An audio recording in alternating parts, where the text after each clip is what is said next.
Dans les ruelles poussiéreuses de l'Inde coloniale, un homme avançait sans ostentation, vêtu d'un simple dhoti blanc. C'était Mohandas Karamchand Gandhi, que tout le monde appelait affectueusement Mahatma. Son regard pacifique et son sourire discret cachaient une force bien plus grande que celle des armées, la vérité. L'histoire de Gandhi était celle d'un homme qui avait décidé de mener une guerre sans violence dans un monde saturé de brutalité. Son arme ?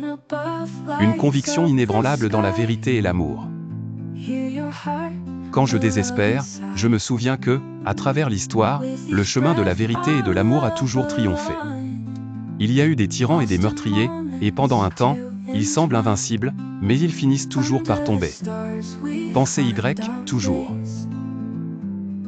Gandhi répétait souvent ces paroles, insufflant ainsi une force inexplicable à ceux qui l'écoutaient.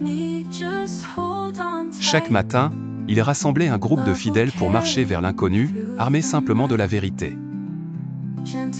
Les autorités coloniales étaient soumises, année après année, à des manifestations sans violence, mais pleines d'une vérité éclatante.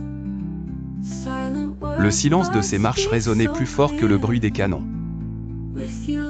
Un jour, alors que le soleil se couchait sur la ville, un jeune garçon, fasciné par l'aura de Gandhi, osa lui poser une question, « Bapu, pourquoi résistez-vous avec la vérité, pourquoi pas avec la force ?»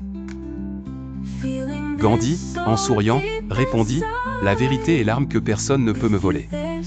Elle ne connaît pas de barrière, elle traverse les cœurs. » Cette réponse resta gravée dans l'esprit des jeunes et des anciens. Gandhi continuait de prouver que la vérité et la simplicité étaient plus puissantes que les plus grandes armes de destruction. Sa foi en l'humanité et en la vérité était inébranlable. Les mois passèrent, et la clameur de l'indépendance de l'Inde devint de plus en plus forte. Alors que beaucoup doutaient, craignant que la vérité ne lui suffise pas, Gandhi resta ferme.